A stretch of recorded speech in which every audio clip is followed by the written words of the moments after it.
یہ وہی ڈھنگ ہے جو میرے مصطفیٰ کا رنگ ہے۔ اسی طرح ہم پڑھتے ہیں۔ ختم کس پر کرتے ہیں؟ اتحیات بیٹھے، حضور کو سلام پڑھ لیا، اللہ نماز ہوگی، فرمایا ابھی بھی نہیں۔ میں چلو پڑھتا ہوں، اشہد ان لا الہ الا اللہ اشہد ان محمد عبدہ و رسولہ۔ اللہ تیرے نبی کی رسالت کی گواہی دے دی، ہو گئی نماز پوری؟ فرمایا ابھی بھی نہیں ہوئی۔ فرمایا اللہ کیسے پوری ہوگی؟ فرمایا پہلے تصور کر میرے رسول کا، اور پھر ان پر درود پڑھ، درود پڑھ، اور پھر صرف میرے حبیب پر ہی درود نہیں پڑھنا، میرے حبیب کی آل پر بھی درود پڑھ۔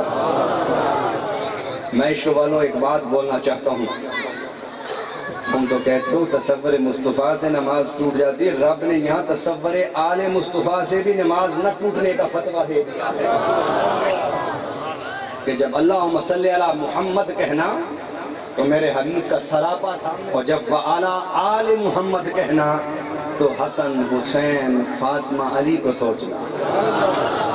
تمہاری نماز پوری ہی تب ہوتی ہے کہ جب تمہاری عقیدت میری آل کو، میرے حبیب کی آل کو اس کے سامنے اپنی جبین عقیدت خم نہ کرتے۔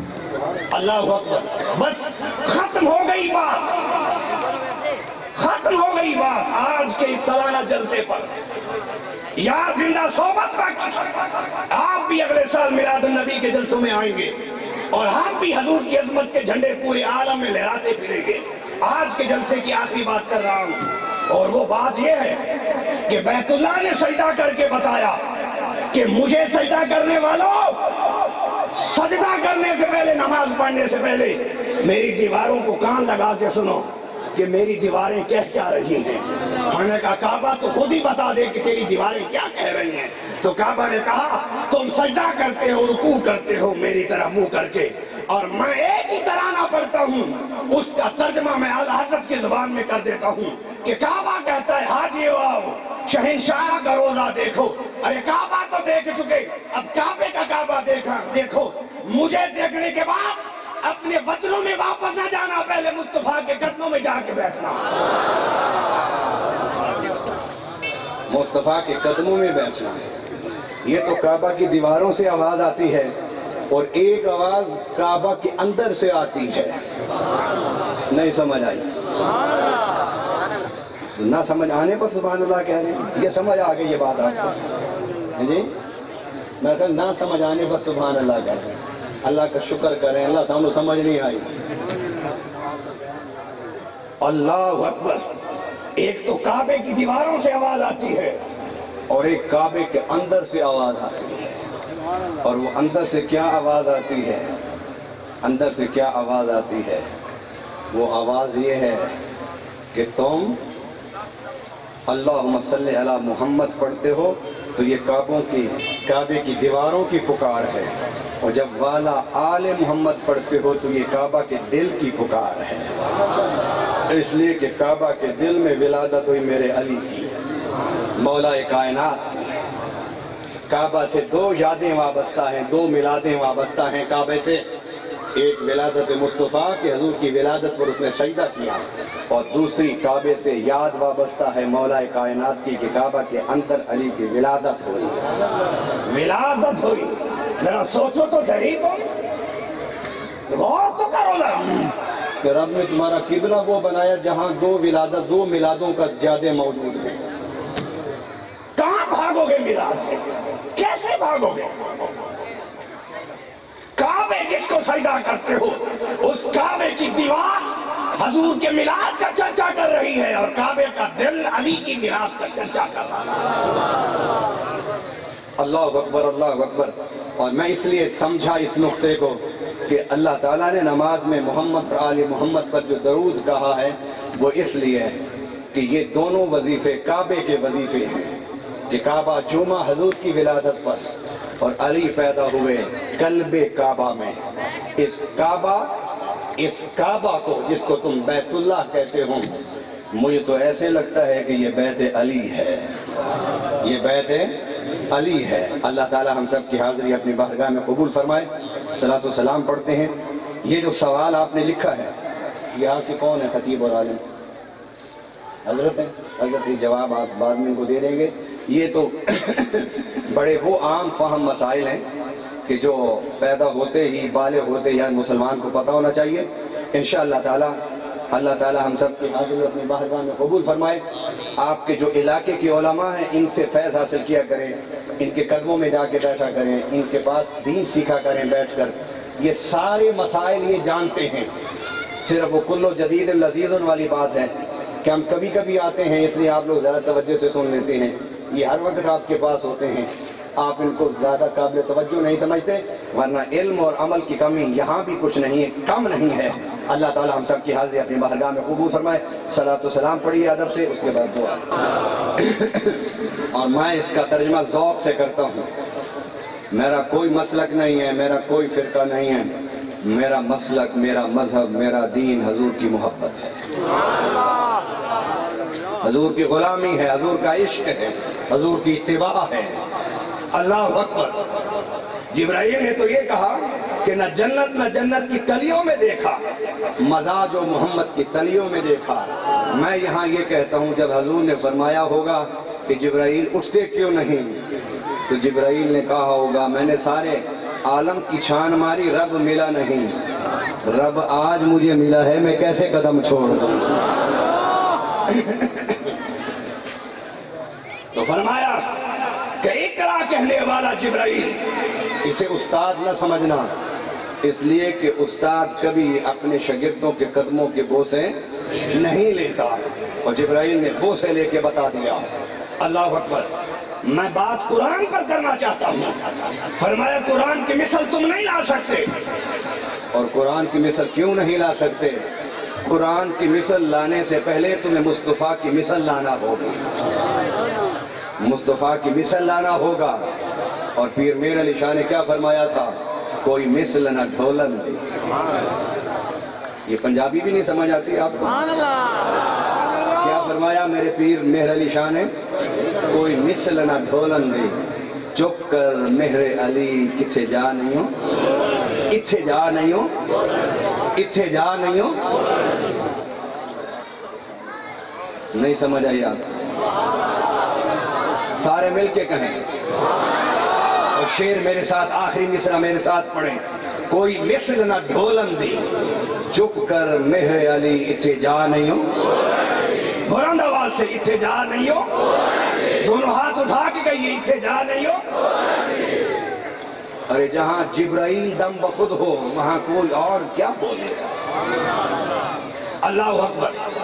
میں نے اپنے علماء سے پوچھا کہ رب نے ایسی گفتگو, واضح گفتگو اپنے حبیب کے بارے میں تو نہیں کی کہ تم میرے حبیب جیسا نہیں لا سکتے بنا کے, اور کوئی نہیں. ذکر ہے قرآن میں مگر اس طرح واضح نہیں ہے. فرمایا وضاحت کی ضرورت انہیں ہوتی ہے جن کے پاس عقل ہو عشق نہ ہو, اور جن کے پاس عقل کے ساتھ عشق ہو انہیں اشارے ہی کافی ہوتے ہیں. یہ کتنا بڑا اشارہ ہے کہ جس کے دل پر جو کتاب اتری, اگر وہ کتاب بے مثل و بے مثال ہے تو پھر صاحب کتاب بے مثل و بے مثال کیوں نہیں ہوگا. جس پر کتاب اتری, اگر میری کتاب آپ پڑھ کے اشش کر اٹھیں اور کہیں کہ جی بڑا علم ہے, بڑا علم ہے, بڑی تحقیق ہے, تو اگر میری تحقیق بڑی ہے تو میں تو پھر چھوٹا نہ ہوا نا, تو میں بھی تو بڑا ہی ہوا پھر. اگر میرا علم بڑا ہے میں بڑا ہوں, میرا فضل بڑا ہے میں بڑا ہوں. اللہ اکبر. فرمایا کہ میں تمہیں سمجھا رہا ہوں کہ وہ کتاب جس میں شریعت بھی ہے, طریقت بھی ہے, سائنس بھی ہے, ٹیکنالوجی بھی ہے, ارضیات بھی ہے, فلکیات بھی ہے, شمسیات بھی ہے, قمریات بھی ہے, رب کے سارے علوم جو آج تک دریافت ہو چکے ہیں وہ بھی, اور قیامت تک آنے والے سارے علوم جسے انسان صدیوں بعد سمجھے گا, وہ سارے علم میں نے قرآن میں رکھ کے اعلان کیا ہے الیوم اکملت لکم دینکم واتممت علیکم نعمتی ورضیت لکم الاسلام دینا. کہ اس کتاب کے بعد اب تمہیں کسی کتاب کی ضرورت نہیں. اتنی شان والی کتاب جو میں نے تمہیں دی ہے وہ بے مثل و بے مثال ہے، تو جس پیغمبر پر یہ کتاب اتری اس کی مثل کیوں تلاش کرتے پھر رہے ہو؟ اور عشق والوں نے یہاں یہ بھی لکھا کہ تم حضور کی مثل تلاش کرتے ہو۔ مثل کا معنی کیا ہوتا ہے؟ حضور کا ثانی، وہ مثل ہوگا نا۔ میرا بیٹا جب ٹیلی فون پر احباب سے گفتگو کرتا ہے تو وہ نہیں پہچان پاتے اور وہ ساری گفتگو کر جاتے ہیں اس سے۔ میں نے کہا بیٹا آپ نے بتانا تھا نا کہ میں حسین ان کا بیٹا بول رہا ہوں۔ کہتے ابو انہوں نے مہلت ہی نہیں دی، وہ سلام کے بعد شروع جو ہوئے عقیدت، محبت، احترام، جذبہ اتنا ان کا تھا کہ میری بات ہی نہیں سنی۔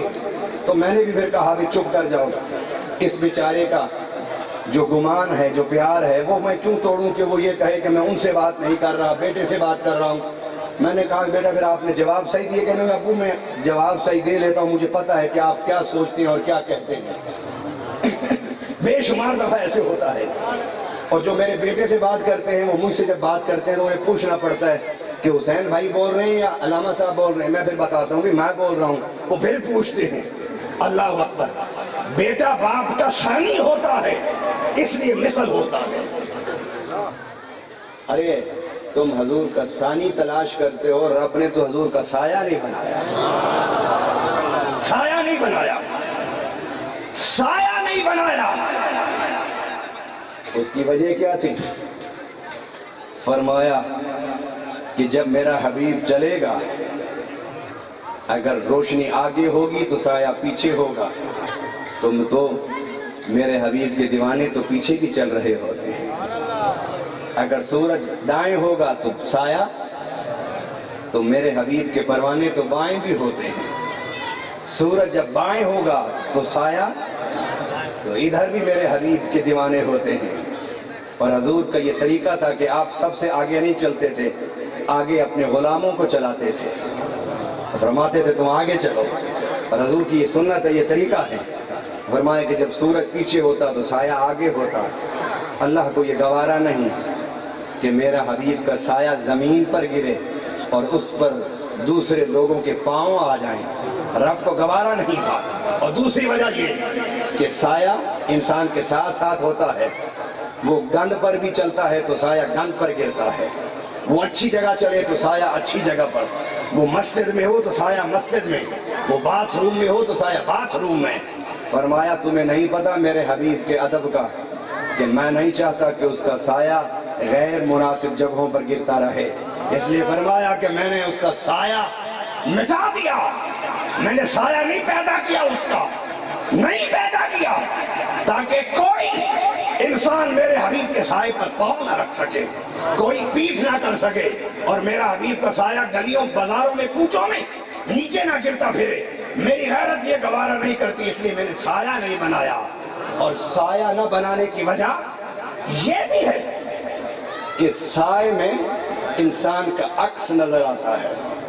عکس نظر آتا ہے یا نہیں آتا نظر؟ تو فرمایا کہ جب عکس سائے میں نظر آئے گا تو لوگ کہیں گے کہ مصطفیٰ کا ثانی ہو گیا۔ تو میں ثانی نہیں پیدا کرنا چاہتا، اس لیے سایہ نہیں پیدا کیا۔ ارے جس کا سایہ رب نے نہ پیدا کیا ہو اس کا ثانی کہاں سے ہوگا؟ اور آج میں یہ بات حضرت پیر صاحب کے توسل سے اور کوٹی سا شاہ کے اس عظیم الشان کانفرنس میں ایک ذمہ داری کے ساتھ کہہ رہا ہوں کہ حضور کے تبرکات پر بعض لوگ بات کرتے ہیں، بعض لوگ خاموش ہو جاتے ہیں، بات نہیں کرتے، سمجھ نہیں آتی کہ یہ جو بال مبارک ہوگا یہ حضور کا کیسے ہے، نہیں سمجھ آتی نا کہ یہ جو بال مبارک لوگوں نے سنبھالے ہوئے ہیں یہ پتہ نہیں حضور کے ہیں بھی صحیح ہے نہیں۔ بڑے بڑے علماء اس مخمصے میں ہوتے ہیں، مگر کچھ عرصہ پہلے اللہ نے مجھے ایسے لگتا ہے کہ اس مخمصے سے نکالنے کے لیے میرے ذہن میں کچھ ایسے مشاہدات ڈالے جو میں آپ کو سنانا چاہتا ہوں، اور انشاءاللہ تعالیٰ ان مشاہدات کی وجہ سے آپ کے ایمان میں اضافہ ہوگا، اور اتنا اضافہ ہوگا کہ آپ کا ایمان خدا کے عرش کو جا کے چومے گا۔ حضرت انس رضی اللہ تعالیٰ عنہ سے روایت ہے، آپ فرماتے کہ حضور صلی اللہ علیہ وسلم نے ایک دفعہ حلق فرمایا. کیا فرمایا؟ حلق کا معنی ہوتا ہے سر مڑوانا اور قصر کا معنی ہوتا ہے بال کٹوانا، چھوٹے کرانا. حضور نے حلق فرمایا، سارے بال سر کے اتار دیے. سارے اتار کر حضور نے وہ بال حضرت انس کی گود میں ڈال دیے. میں انس میں تمہیں تحفہ دیتا ہوں. حضرت انس وہ لے آئے گھر میں. جب صحابہ کو پتہ چلا تو انہوں نے تبرک مانگنا شروع کر دیا. قربان جاؤں، جس کے بال تبرک ہوں وہ ذات خود کتنی بڑی تبرک ہو. انس فرماتے میں تقسیم کرتا رہا تو میرے پاس چند بال بچ گئے. آپ کے خاندان میں سے ایک خاندان خلیجی ریاستوں میں آباد ہیں، وہاں رہتے ہیں. انہوں نے ایک پاکستانی کو، بہت بڑے وہ عالم ہیں، فقیر ہیں، ان کو تحفے میں دیا اور وہ پاکستان لے آئے.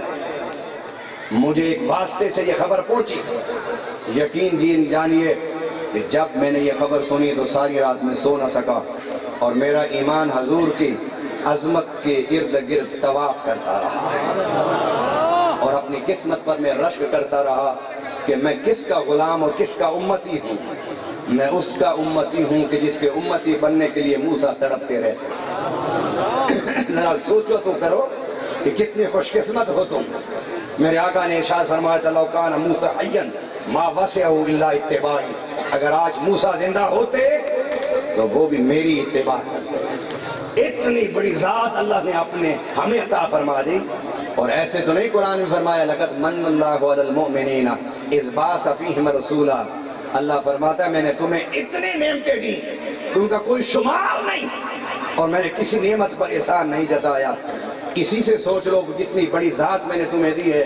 ادھر میں نے دی اور ادھر احسان جتایا اور کہا کہ میں نے تم پر احسان کیا ہے مومنو کہ اپنا حبیب تمہاری جھولی میں ڈال دیا ہے. اللہ اکبر. یہاں ایک دن کی بات میں سمجھاتا چلوں. انسان جب مر جاتا ہے اس کے جسم کی نشو و نما رک جاتی ہے مگر اس کے سر کے بال اور ہاتھوں اور پاؤں کے ناخن یہ بڑھتے رہتے ہیں. ان کا بڑھنا نہیں رکتا مرنے کے بعد بھی. میں جب مصر میں گیا وہاں پر عجائب گھر میں نے اس فرعون کو دیکھا کہ جس فرعون کے بارے میں قرآن نے کہا تھا کہ ہم تمہارے جسم کو قیامت تک کے لیے زندہ رکھیں گے اور بچا کے رکھیں گے، محفوظ رکھیں گے. میں حیران ہوتا ہوں کہ شیطان کے فرعون کے جسم کے حوالے سے تو یہ یقین رکھتے ہیں کہ اس کا جسم موجود ہے اور انبیاء کے بارے میں یہ لکھ گئے کہ ان کی ہڈیاں بھی قبر میں نہیں ملیں گی. میں نہیں ایسی باتیں کرنا چاہتا. میرے پاس وقت بہت تھوڑا ہے محبت کی بات کرنے کے لیے. نفرتوں کی باتیں وہ کریں جو عمر نوح لے کر آئے ہوں. میرے پاس عمر نوح نہیں ہے، تھوڑی عمر ہے. میں اسے حضور کی مدح سرائی میں گزارنا چاہتا ہوں مگر بتانا چاہتا ہوں کہ وہ زبانیں گم کیوں نہیں ہو جاتی جو یہ باتیں کرتی ہیں. جب وہ زبان سے یہ جملے نکالتے ہیں ان کا ایمان انہیں جھنجھوڑتا کیوں نہیں؟ رب چاہے فرعون کی لاش کو بچا سکتا ہے تو اپنے پیاروں کے جسموں کو نہیں حفاظت کر سکتا؟ کیسا عقیدہ، کیسی سوچ ہے؟ کیوں انبیاء کے احترام اور تکریم میں کمی کرنے کی ہر وقت سوچتے رہتے ہیں؟ کیوں نہیں آ جاتے پیر سیال کے در پر کہ تمہیں بھی وہ سوچ نصیب ہو جائے کہ ہر وقت حضور کی عظمتوں کی بلندی کی باتیں کرو؟ اللہ اکبر. وہ جو اس کی ممی، جو اس کی لاش ہے، ہر 2 مہینے 3 مہینے کے بعد وہ اس کے ناخن کاٹتے ہیں، اس کے بالوں کو کاٹتے ہیں، لمبے ہو جاتے ہیں. میڈیکل یہ کہتا ہے جب تک یہ ناخن انسان کی لاش کے ساتھ بھی جڑے رہیں اور یہ بال اس وقت تک وہ زندہ رہتے ہیں اور بڑھتے رہتے ہیں خواہ جسم مر کیوں نہ جائے. مگر جو اگلی بات میں آپ کو سمجھا رہا ہوں، انہوں نے جب وہ بال حضور کا لیا تھا، بال مبارک، منہ مبارک، تو وہ چھوٹا تھا، توڑ کے دیا تھا. چند سالوں کے بعد حضور کا وہ منہ مبارک لمبا ہو گیا، لمبا ہو گیا. اس نے کہا سائنس تو بس اتنا کہتی ہے کہ جسم کے ساتھ جڑا ہوا ہو تو بال بڑھتا رہتا ہے، مگر قربان جاؤں حضور کے منہ مبارک پر کہ جدا ہوئے 1400 سال ہو گئے لیکن بڑھ اسی طرح رہا ہے جس طرح جسم کے ساتھ جڑا ہوا۔ اور میں اگر ایک جملہ بولوں تو آپ دل کا دامن کھول کے بیٹھیے اور محفوظ کر کے جائیے، ارے جس کا بال 14 صدیوں میں نہ مر سکا وہ خود کیسے؟ جس کا بال 14 صدیوں تک زندہ ہو وہ خود کیوں نہیں زندہ ہوگا؟ ارے زندگی تو میرے آقا کے قدم چوم کے زندگی بنتی ہے، زندگی تو ایک طرف، موت بھی جب میرے آقا کے قدموں سے جڑتی ہے تو حیات بن جاتی ہے۔ اللہ اکبر۔ ناخن مبارک نے ایک تو انہوں نے کہا کہ حضور کے منہ مبارک کی یہ پہچان ہے کہ وہ آئے دن بڑھتا رہتا ہے، بڑھتا رہتا ہے۔ میں ایک اور جملہ بولنا چاہتا ہوں عشق والوں، رب نے کیا کہا تھا؟ وَلَسَوْفَ يُعْطِيكَ رَبُّكَ فَتَرْضَىٰ، اس سے پہلی آیت کہ وَلَلْآخِرَةُ خَيْرٌ لَكَ مِنَ الْأُولَىٰ۔ میرے پیارے، تیرا آج کا جو دن ہے اس میں جو تیری شانیں ہیں، کل آنے والے دن میں یہ تیری شانیں اور بڑھ جائیں گے۔ تو اسی طرح حضور کا منہ مبارک بڑھ رہا ہے۔ اب انہوں نے دوسری بات مجھ سے کی، انہوں نے کہا کہ آپ لوگ بیان کرتے ہیں کتابی بات، آج کتابی نہیں مشاہداتی بات ہوئی ہے۔ آج کے بعد مشاہداتی بات کیا ہے؟ کتابی بات تو یہ ہے، کتابی بات تو یہ ہے کہ حضور کا سایہ نہیں تھا۔ اب کس کو پتا کہ حضور کا سایہ نہیں تھا؟ ہر موضوع کو تو ہم نے اختلافی بنا دیا ہے، یہاں تک کہ کوئی ایسا موضوع نہیں چھوڑا جس میں اختلاف ہم لوگوں نے نہ کیا ہو۔ انہوں نے کہا کہ حضور کا واقعی سایہ نہیں تھا۔ میں نے کہا ثبوت کیا ہے اس کا؟ عقیدہ ہے میرا۔ وہ کہنے میں آپ کو آج ایسی بات سمجھاؤں گا کہ قیامت تک آپ کے ذہن سے نہیں نکلے گی، اور میں آج یہ حقیقت آپ کے دماغ میں بطور امانت ڈال رہا ہوں، اور آپ سے کہتا ہوں کہ اگر یہ بات اپنے ذہن میں بٹھا کے قبروں میں جاؤ گے تو نجات ہوگی۔ اور وہ کیا بات ہے؟ انہوں نے کہا کہ حضور کے بال مبارک کو، منہ مبارک کو اٹھائیے، بلب کے سامنے لے جائیں۔ میں اسے اٹھا کر بلب کے سامنے لے کر گیا۔ اس نے کہا بتائیے اس بال کا سایہ ہے، اس منہ مبارک کا سایہ ہے؟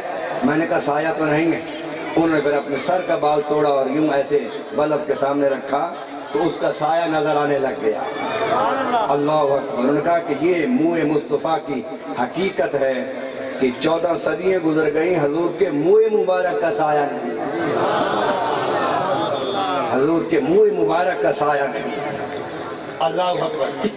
تو فرمایا کہ قرآن جیسی کتاب بنا کے لاؤ، نہیں لا سکے۔ قرآن جیسی 10 صورتیں نہیں لا سکے، ایک صورت نہیں لا سکے، ایک آیت نہیں لا سکے۔ ارے جس کے منہ سے نکلنے والے کلام کی مثل نہ ہو اس کی مثل کہاں ہوگی؟ جس کے منہ سے نکلنے والے کلمات کی مثل نہ ہو اس متکلم کی مثل کہاں ہوگی؟ جس کی زبان سے نکلنے والے الفاظ کی مثل نہ ہو اس متکلم اور متلفظ کی مثل کہاں ہوگی؟ نہیں ہے مثل۔ رب نے قرآن کی بے مثلیت کا دعویٰ نہیں کیا، بلکہ قرآن کے آئینے میں مصطفیٰ کی بے مثلیت کو بیان فرمایا۔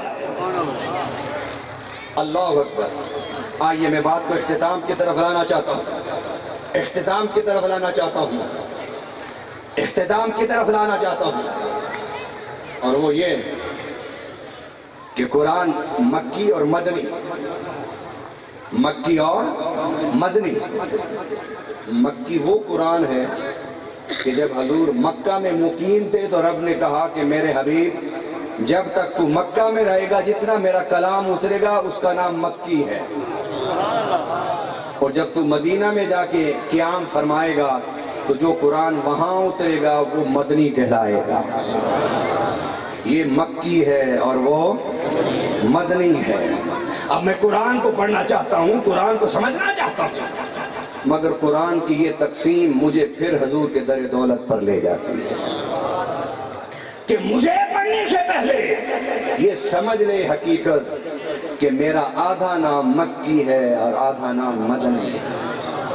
اللہ اکبر، اللہ اکبر۔ آئیے کعبہ کی بات کر لیتے ہیں، کعبہ کی بات کر لیتے ہیں۔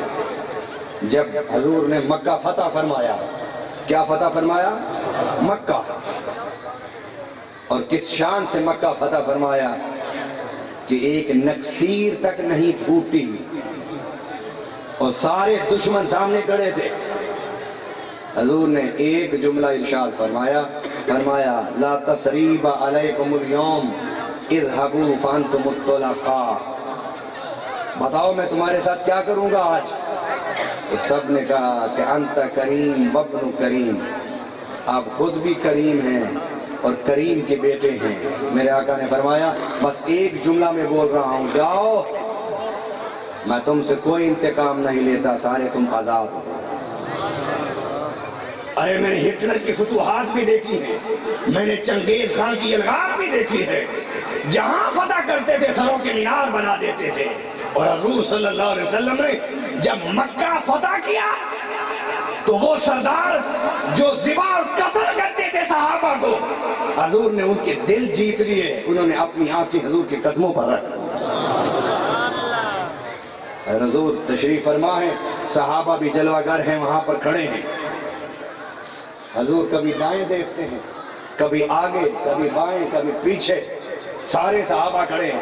وہ سمجھتے تھے کہ اذان کا وقت ہو گیا ہے، حضور تلاش کر رہے ہیں کہ اذان کون دے گا۔ اور بڑی اعزاز کی بات تھی نا، اذان کوئی عام اذان نہیں تھی، وہ اذان اذان فتح تھی۔ کیا اذان تھی؟ اذان فتح تھی۔ اللہ اکبر۔ سارے صحابہ کھڑے ہیں، میرے آقا نے کافی دیر دیکھا، دیکھنے کے بعد پوچھا کہ میرا کالا بلال کدھر ہے؟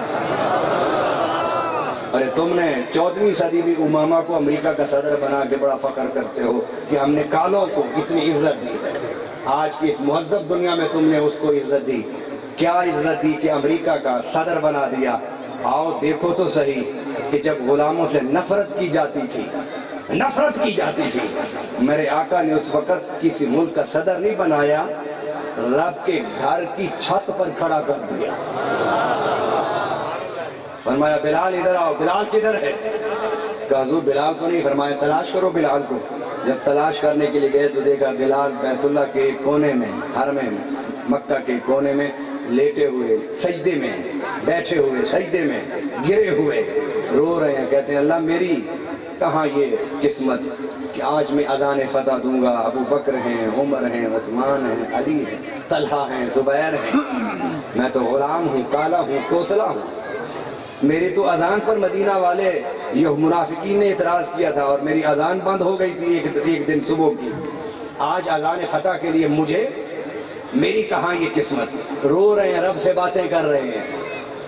اللہ اکبر۔ صحابی نے کہا بلال اٹھو، تمہیں آقا نے بلایا ہے، بلند آواز سے۔ بلال اٹھ کے بھاگے۔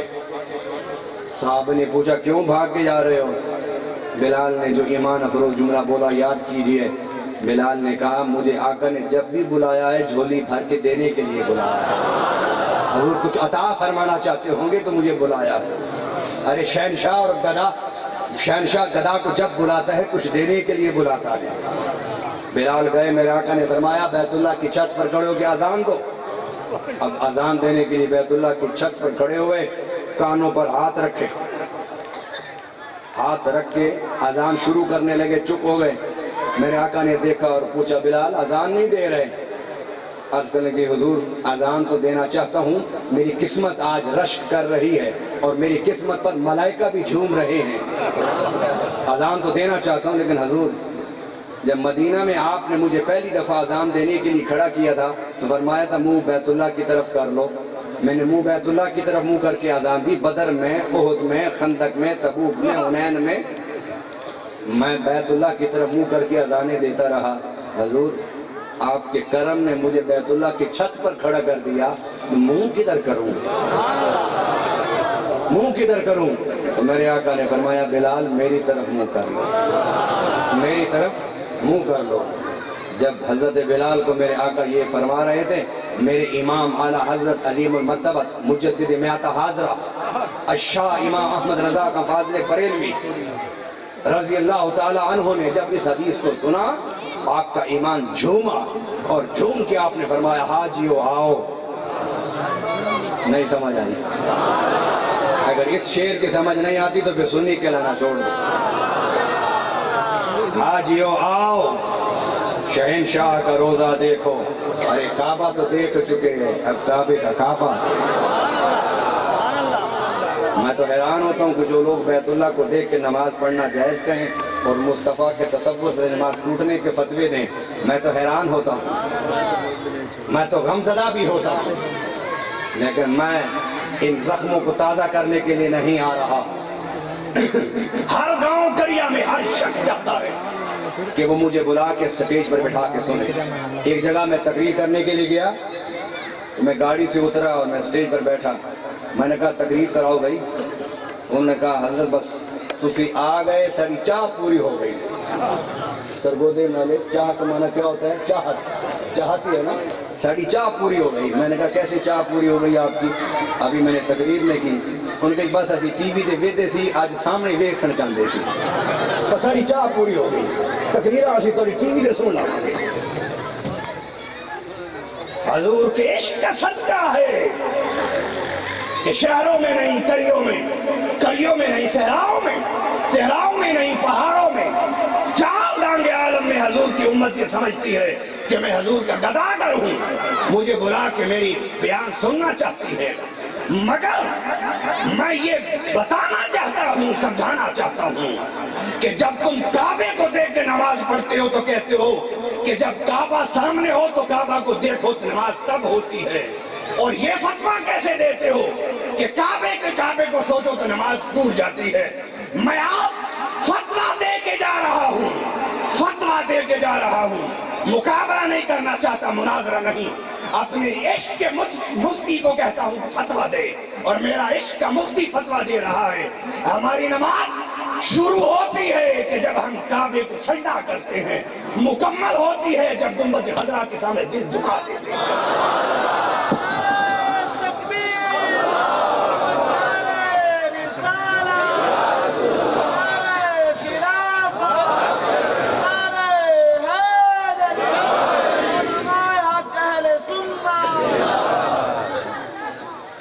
اللہ اکبر. ارے کعبہ کے سجدے تم جائز کہتے ہو اور کعبے کا تصور تم کہتے ہو کہ نماز ٹوٹ جاتی ہے. نماز کیسے ٹوٹے گی؟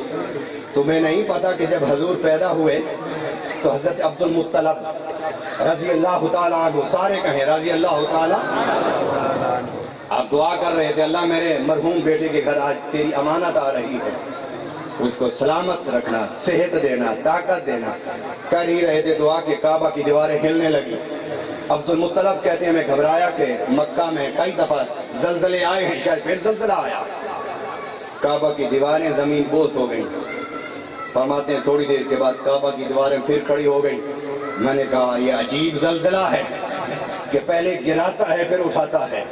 تو کعبے نے رب سے کہا ذرا آج مجھے بولنے کا موقع تو دے اللہ، تیرے حبیب کی ولادت کا دن ہے، آج نہیں بولوں گا تو کب بولوں گا؟ ارے عشق والے سارا سال بھی چپ رہے تو میلاد پر بول پڑتے ہیں، اور وہ سارا سال بولتے ہیں میلاد پر چپ ہو جاتے ہیں. سارا سال بولتے ہیں مگر میلاد پر، اور ہم سنی سارا سال چپ رہتے ہیں میلاد پر. اور پھر جو ربیع الاول سے بولنا شروع کرتے ہیں حضور کے میلاد پر، پتہ ہی نہیں چلتا اگلا میلاد آ جاتا ہے. اللہ اکبر. تو کعبے نے کہا اللہ مجھے بولنے کا موقع دے. رب نے کہا بول.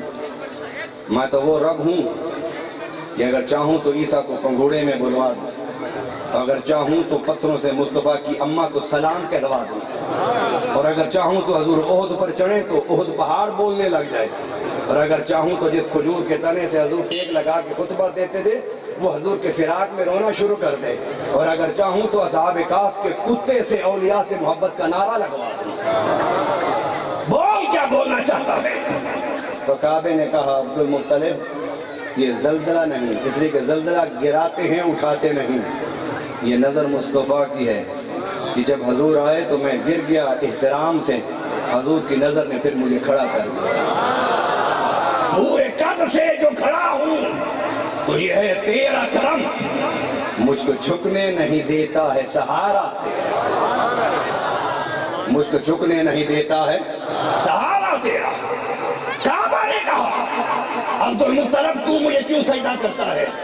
کہا اس لیے کہ تو میرا قبلہ ہے۔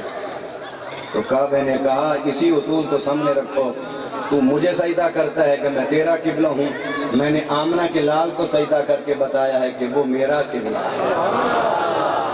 ارے سجدہ کرتے ہوئے کعبے کو تمہیں کعبے کی تقریر یاد نہیں آتی؟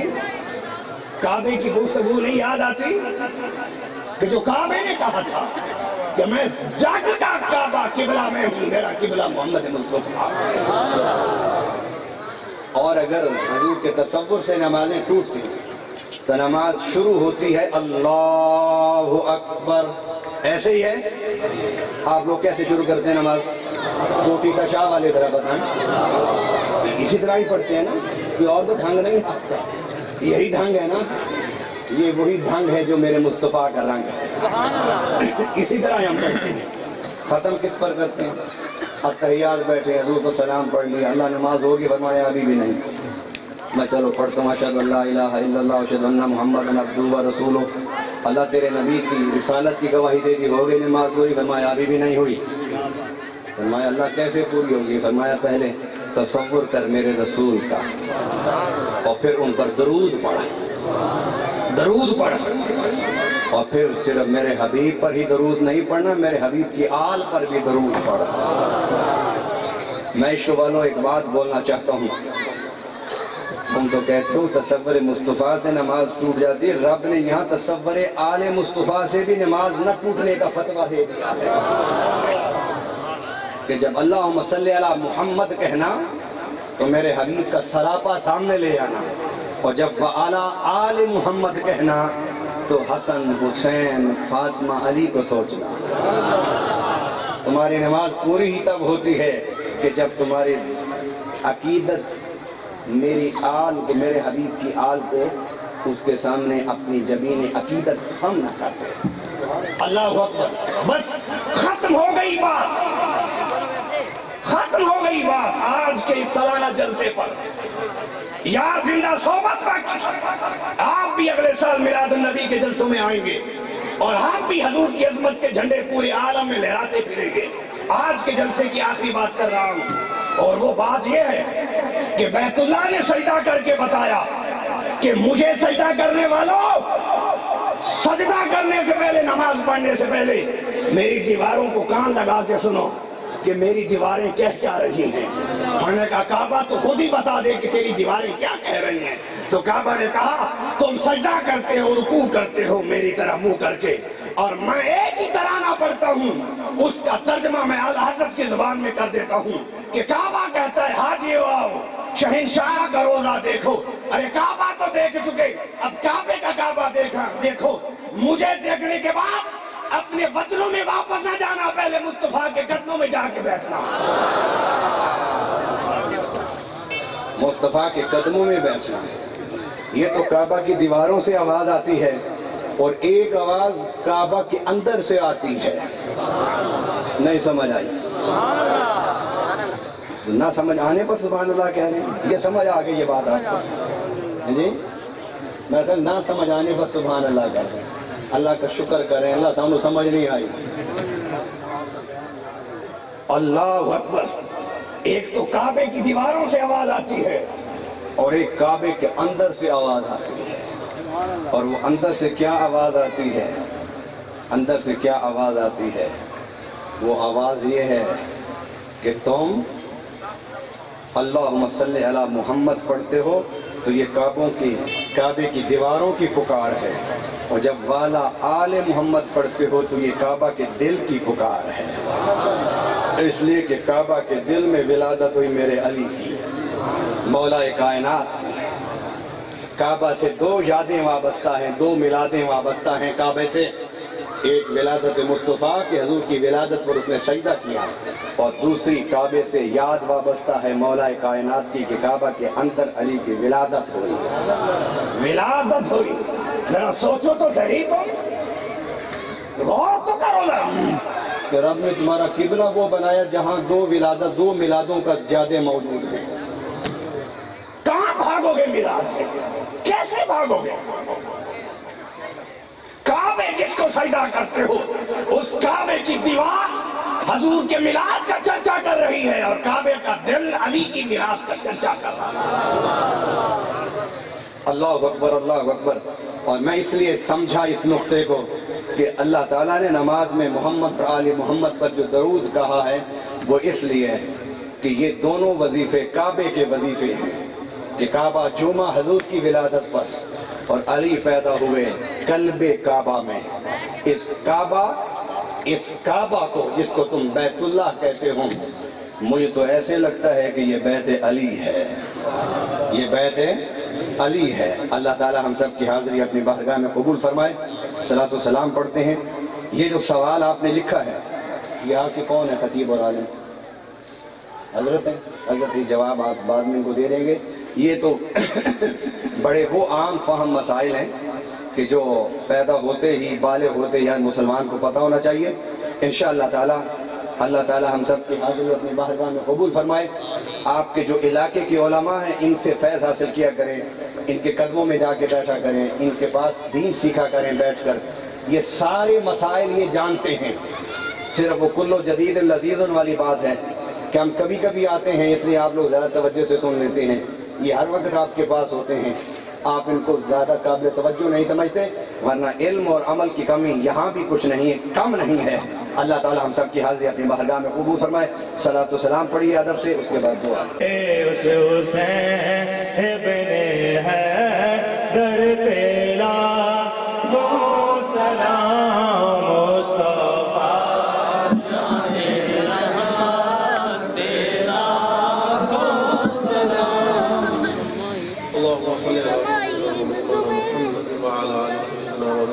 کریم آقا صلی اللہ علیہ وآلہ وسلم نے ذکر صدقہ سب نو کریم آقا صلی اللہ علیہ وسلم عشق عطا فرما، حضور کی محبت عطا فرما، حضور کی غلامی عطا فرما، میرے کریم آقا دی اہل بیت ادب عطا فرما، آپ نے اصحاب اخیار ادب عطا فرما، آپ نے ازواج مطہرات ادب عطا فرما، اولیاء کاملین ادب عطا فرما۔ یا اللہ اس محفل دی برکت نال اس علاقے سے اپنی رحمتہ نزول فرما۔ یا اللہ سب کے دلوں میں نبی کریم صلی اللہ علیہ وآلہ وسلم کی محبت وال منور و معطر فرما۔ یا اللہ جملہ اراکین محفل نے، جملہ ممبران نے، اہل علاقہ نے جس طرح خوبصورت محفل سجائی ہے، محبوب کریم صلی اللہ علیہ وسلم نے میلاد کو آج منایا ہے، میرے کریم آقا ذکر صدقہ اور حضور میلاد